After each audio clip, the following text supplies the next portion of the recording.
brought to you by Penguin.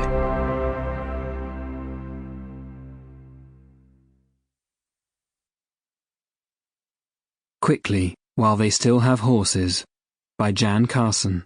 Read by Simon Slater and Maeve Smyth. A certain degree of ownership. Sean says it isn't safe, swimming alone. No one will notice if you're drowning, he says.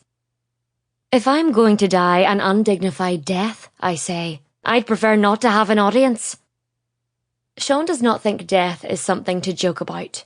Sean is a worrier, the sort of man who takes a wet wipe to every apple he eats, just to be on the safe side. Sean would rather I didn't swim outdoors.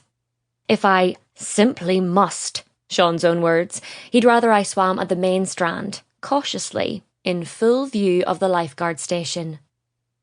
Instead, I swim here, in a tiny cove cut off by boulders on one side and a sheer cliff face on the other.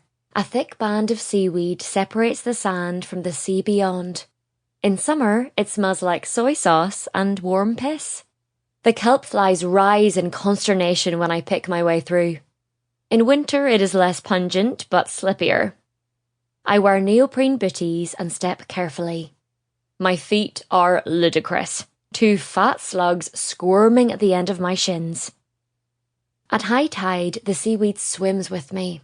Its smooth tongues lap my arms and legs.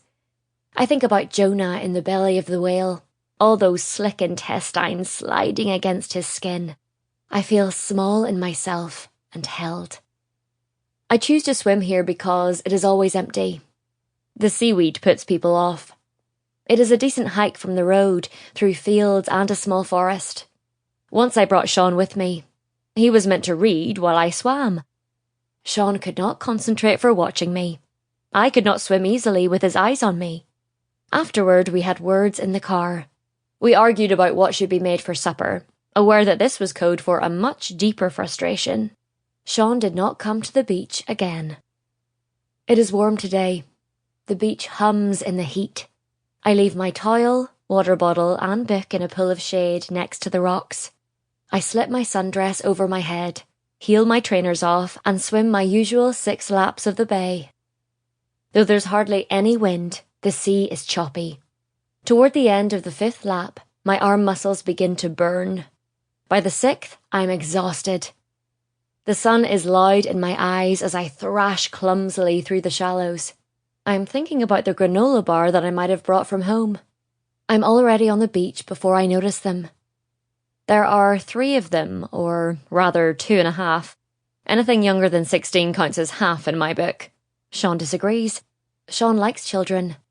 Occasionally he raises the possibility of acquiring some. I've told him I'm not interested.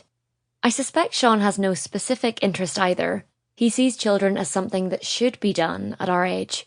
He has similar feelings about personal trainers. I make my way up the beach, squeezing the water out of my hair.